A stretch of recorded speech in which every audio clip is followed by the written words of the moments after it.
तो आज तिथि के अनुसार पंचमी तिथि है और शुक्रवार का दिन श्रीधर मास चल रहा है। सावन हिंदी कैलेंडर के अनुसार सावन चल रहा है।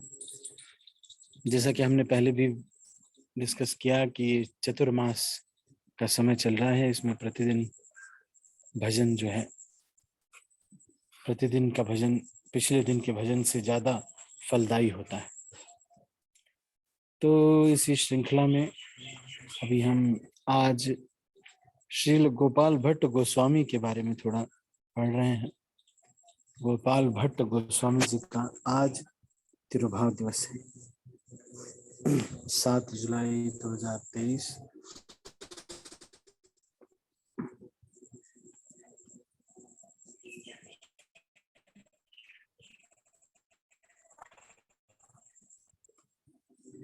तो ये कहानी शुरू होती है गोपाल भट्ट गोस्वामी की लीला, जब भगवान गौर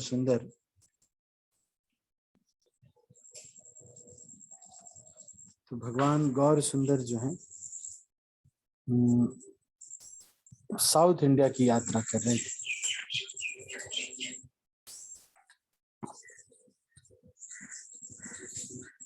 तो उनकी जो साउथ इंडिया यात्रा है उसमें भगवान श्रीरंग क्षेत्र पहुंचते हैं।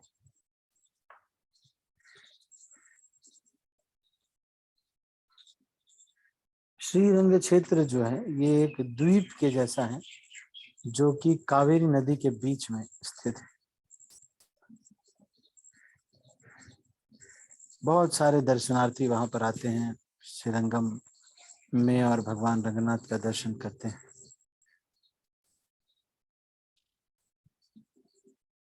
बहुत सारे मंत्रों का उच्चारण हो रहा था और इस तरह से उच्चारण होते हुए भगवान गौर सुंदर उस मंदिर में प्रवेश करते हैं और इतनी जोर से गा रहे हैं गौर सुंदर कि 1 करोड़ गंधर्व भी उसके पीछे फेल है। इतनी स्वीट और इतनी मीठी आवाज में गा रहे हैं भगवान गौर सुंदर, और इसको गाते गाते गौर सुंदर नृत्य करते हुए भगवान रंगनाथ के मंदिर में घुस जाते हैं। सारे के सारे लोग भगवान को देख करके बिल्कुल आश्चर्यचकित हो जाते हैं कि ये कौन है, ये स्वयं भगवान देव आ गए या कोई देवता आ गए। तो वहां के जो पुजारी हैं वेंकट भट्ट, उनको देख करके बहुत विचलित हो जाते हैं और फिर उनका चरण स्पर्श करते हैं क्योंकि सन्यासी हैं। फिर कहते हैं कि वेंकट भट्ट का निमंत्रण स्वीकार कीजिए, आप कृपया मेरे घर पर स्थान ग्रहण कीजिए। तो वेंकट भट्ट ने घर ले जाकर के उनका पाद प्रक्षालन किया और उस जल को अपने सारे घर के लोगों के ऊपर छिड़का और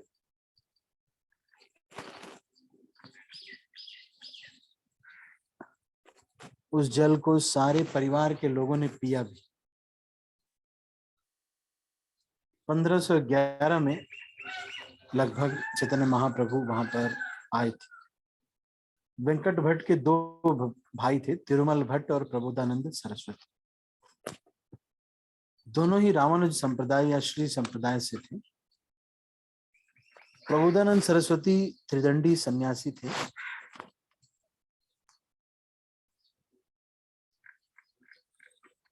तो ये जो वेंकट भट्ट हैं इन्हीं के पुत्र थे गोपाल।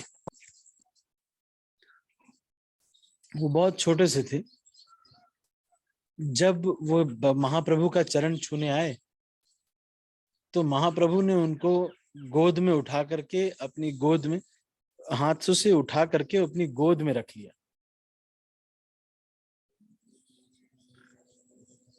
जितने दिन भी महाप्रभु वहां पर रहे, हर दिन महाप्रभु वेंकट भट्ट के घर गोपाल को बाद में बुला करके अपनी थाली में से भोजन कराया करते थे, अपना महाप्रसाद दिया करते थे। चतुर्मास के समय वेंकट भट्ट के यहाँ पे महाप्रभु रहे।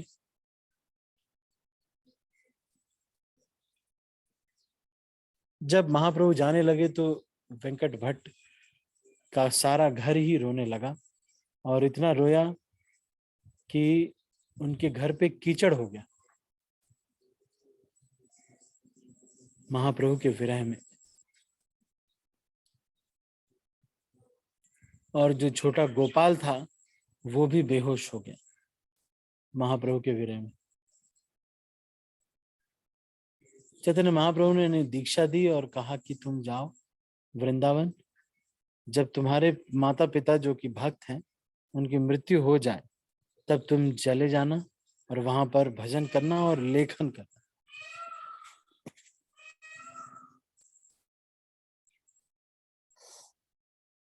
तो गोपाल भट्ट गोस्वामी गोपाल जो थे वो बहुत जल्दी ही कविता में, कला में और लेखन में, व्याकरण में बहुत एक्सपर्ट हो गए।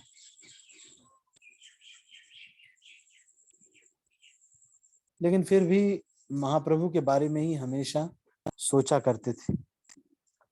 जब वो 30 साल के हुए तो वो वृंदावन आ गए, और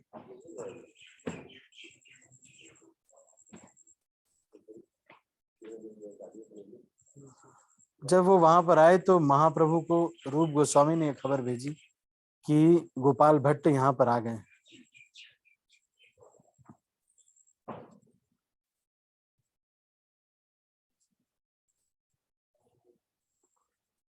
तो जैसे ही ये रूप गोस्वामी और ये सनातन गोस्वामी से गोपाल भट्ट मिले, वो एकदम भाई के जैसा अनुभव कर रहे थे।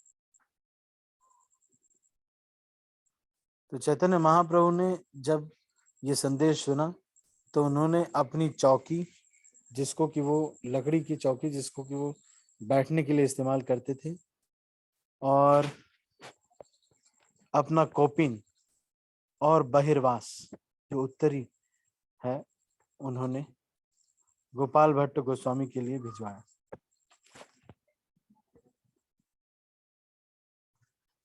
तो उसी लकड़ी के आसन पर बैठ करके वो अपने विग्रहों की उपासना किया करते थे गोपाल भट्ट गोस्वामी। आज भी राधा रमण मंदिर में ये चीजें रखी हुई हैं।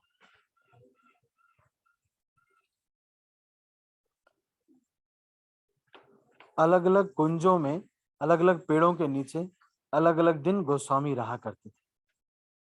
उसी तरह से गोपाल भट्ट गोस्वामी भी रहते थे।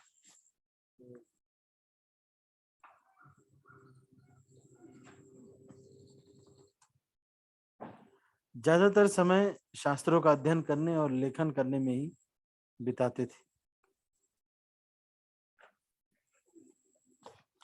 जब जीव गोस्वामी कोई लेखन करते हैं या रूप गोस्वामी कोई लेखन करते हैं तो उसमें दक्षिणात्यन ब्राह्मण ऐसे करके कई बार उल्लेख करते हैं, वो गोपाल भट्ट गोस्वामी के लिए ही कहा जाता है।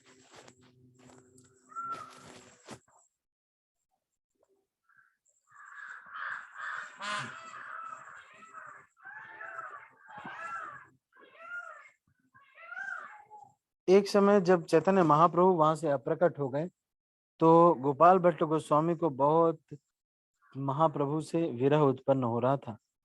तो उन्होंने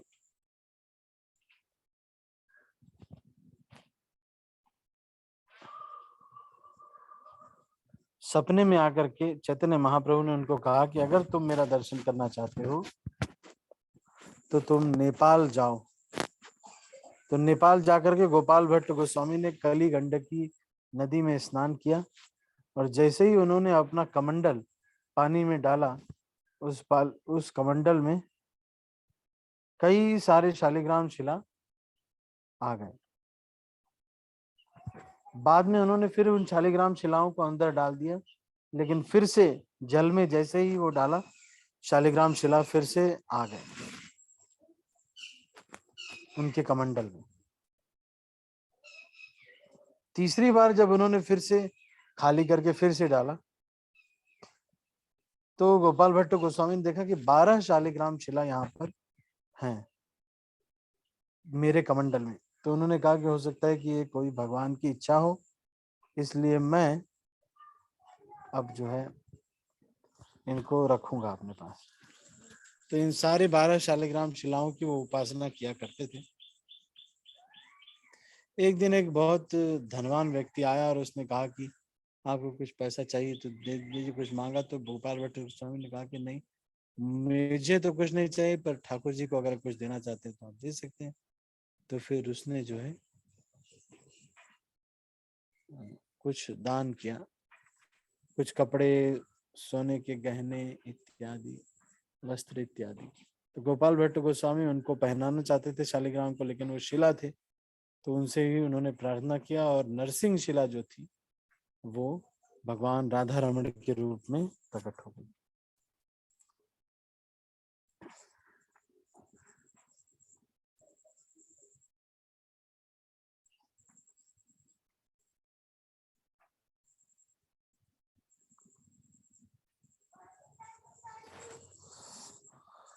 तो ये नरसिंह चतुर्दशी के अगले दिन हुआ।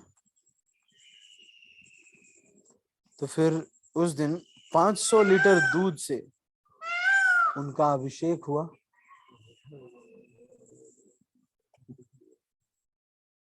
और चैतन्य और शिल प्रभुपाद ये कहा करते थे कि राधा रमण मंदिर के जैसा ही हमारी डीटी वर्शिप का स्टैंडर्ड होना चाहिए।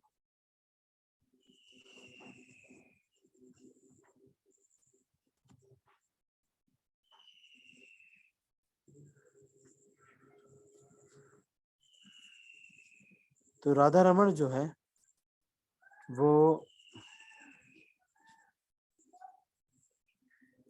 ऐसे विग्रह हैं जो कि अभी तक कभी वृंदावन से गए नहीं।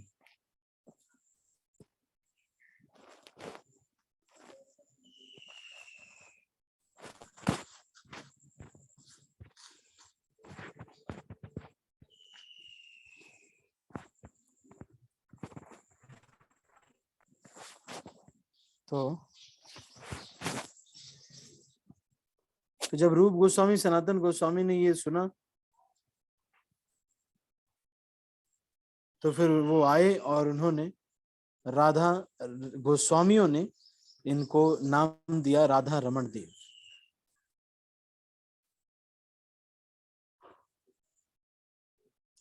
वृंदा देवी को छोड़कर वृंदावन में केवल यही विग्रह हैं जो कि कभी जयपुर नहीं गए।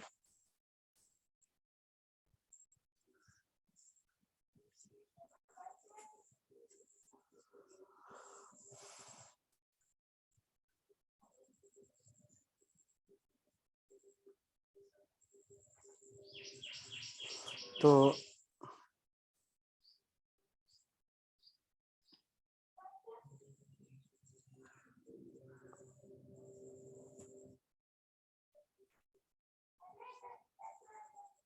एक समय एक छोटा सा सेवायत करने वालों का बच्चा आया और वो विग्रह के साथ खेल रहा था और उसने एक डंडी उसके उनके कान में डाली।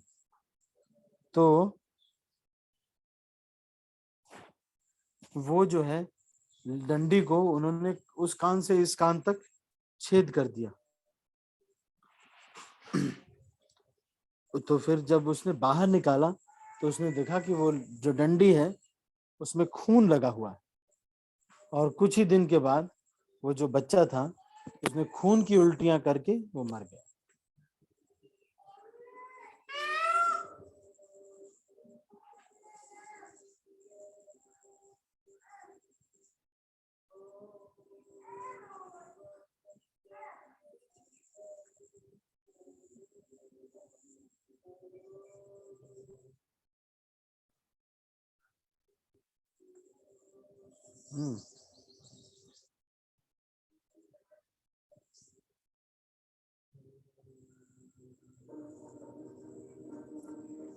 तो जो उनके जो सेवायत हैं जो है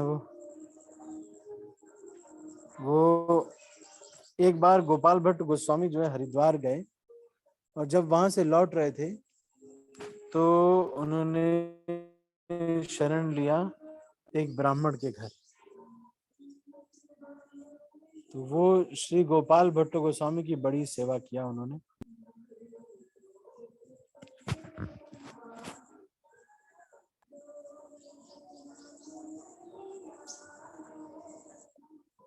तो उन्होंने ही ये आशीर्वाद दिया, गोपाल भट्ट गोस्वामी ने उस ब्राह्मण को आशीर्वाद दिया, तुमको पुत्र नहीं हो रहा है लेकिन तुमको पुत्र होगा, मैं तुमको पुत्र देता हूँ।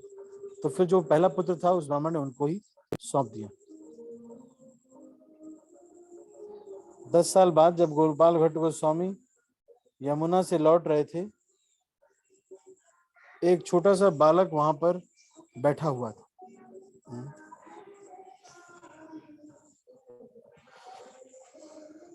तो जब उन्होंने प्रणाम किया, दंडवत प्रणाम किया, गोपाल भट्ट गोस्वामी ने कहा कि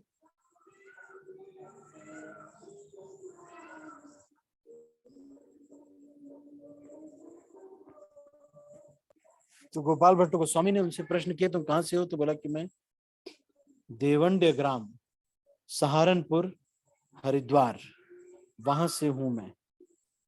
मेरे भगवान, मेरे पिताजी ने आपकी सेवा करने के लिए मुझे भेजा है। मेरा नाम है गोपीनाथ।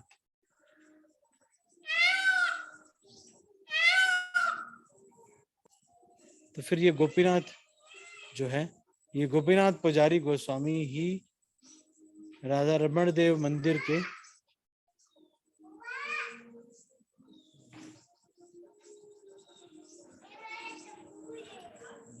जो राधा गोपीनाथ पुजारी श्री राधा रमण देव को अपनी पूरी लाइफ पूजा किया। तो उनके जो छोटे भाई थे दामोदर दास, वो सब गोपीनाथ जी से ही दीक्षा लिए। और दामोदर दास के 3 बेटे थे, हरिनाथ, मथुरानाथ, गोपीनाथ।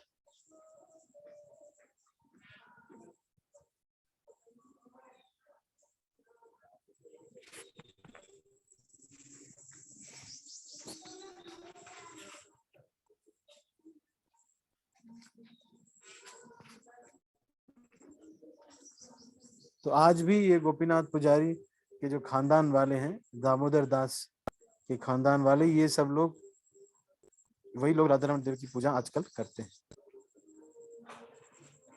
श्रीनिवास आचार्य के दीक्षा गुरु भी गोपाल भट्ट गोस्वामी थे।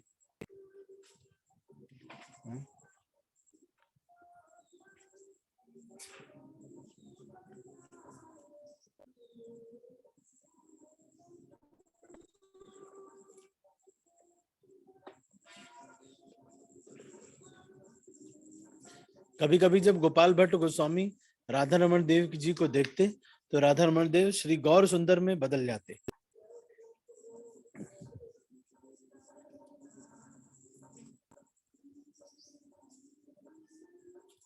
बहुत सारी पुस्तकें श्री गोपाल भट्ट गोस्वामी ने लिखी हैं। षट संदर्भ कारिका, श्री कृष्ण वल्लभ, षटक्रिया सारार्थ दीपिका, लघु हरि भक्ति विलास, दिग्दर्शनी टीका। सनातन गोस्वामी ने उसी से हरि भक्ति विलास लिखा।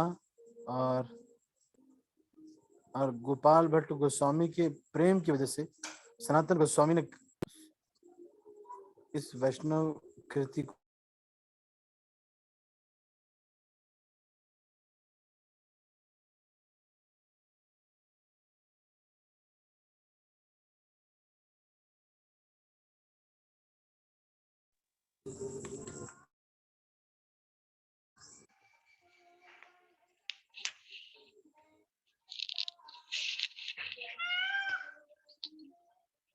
तो गोपाल भट्ट गोस्वामी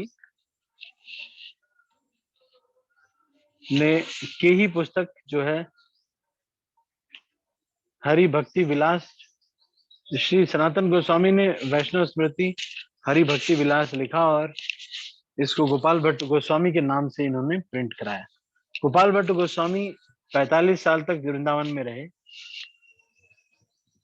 लेकिन उन्होंने कृष्णदास कविराज गोस्वामी से कहा था कि मेरा नाम चैतन्य चरितामृत में नहीं लिखना, इसलिए उन्होंने नहीं लिखा। गोपाल भट्ट गोस्वामी गुण मंजरी हैं, गौर गणोदेश दीपिका के अनुसार।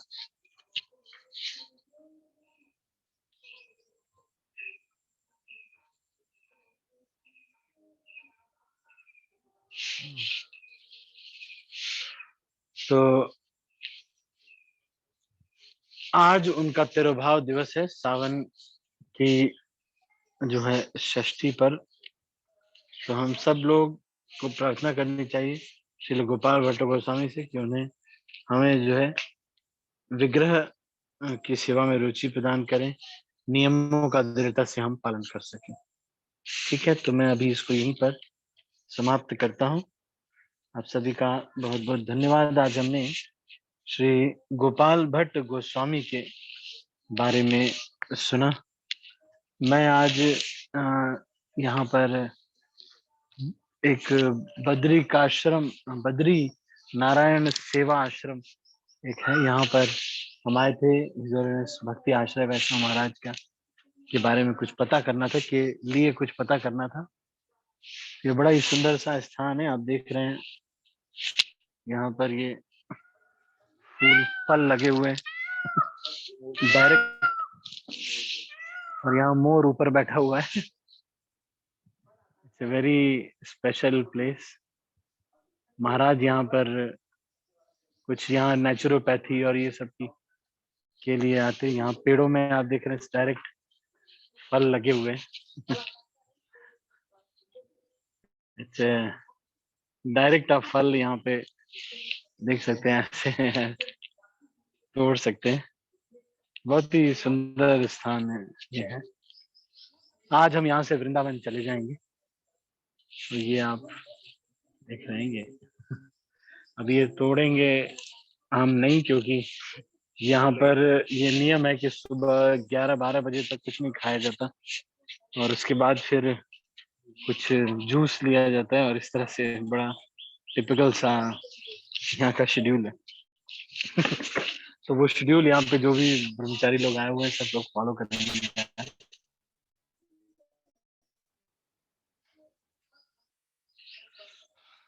हरे कृष्ण। ठीक है, तो अभी हम इसको यहीं पर समाप्त करते हैं। सभी भक्तों का बहुत बहुत धन्यवाद। यदि किसी का कोई प्रश्न है तो वो पूछ सकते हैं। मैं एक बार इसको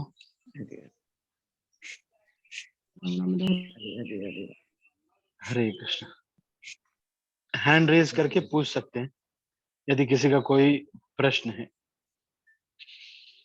एनी क्वेश्चंस?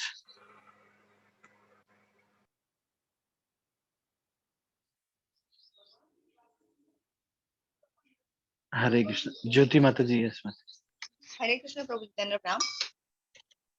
प्रभु जी, कल मैं चैतन्य चरितामृत, हाँ, गौर चैतन्य महाप्रभु की कथा सुन रही थी, तो मैं ये जानना चाहती थी, चैतन्य महाप्रभु तो इतने मर्सीफुल हैं, जगन्नाथ जी इतने मर्सीफुल हैं कि वो पतित पावन के रूप में बाहर, मतलब माने जो लोग अदर कास्ट मीन्स दूसरे कास्ट हिंदू ही लोग भी जा सकते हैं अंदर मंदिर में, फिर चैतन्य महाप्रभु ने अपनी माँ को मतलब गुरु मंत्र क्यों नहीं दिया, जबकि वो तो मतलब जगाई जदाई मदाई जैसे पतितों का भी वो उद्धार करते हैं।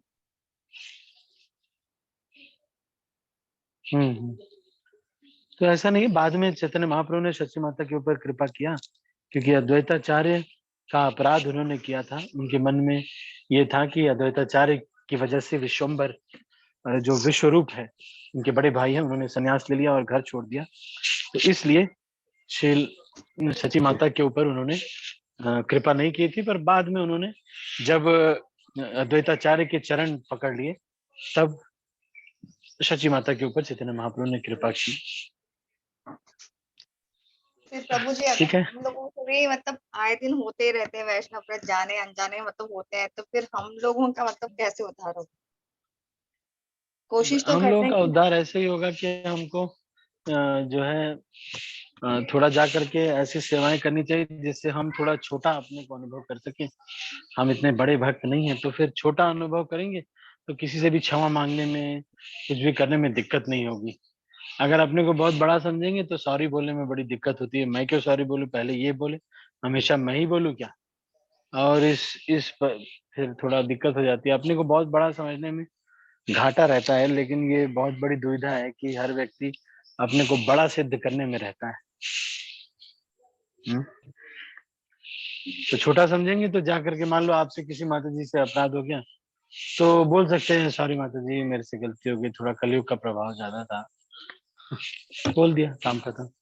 न दोस्ती, वो दोस्ती हो गई, हमेशा दोस्ती चलेगी।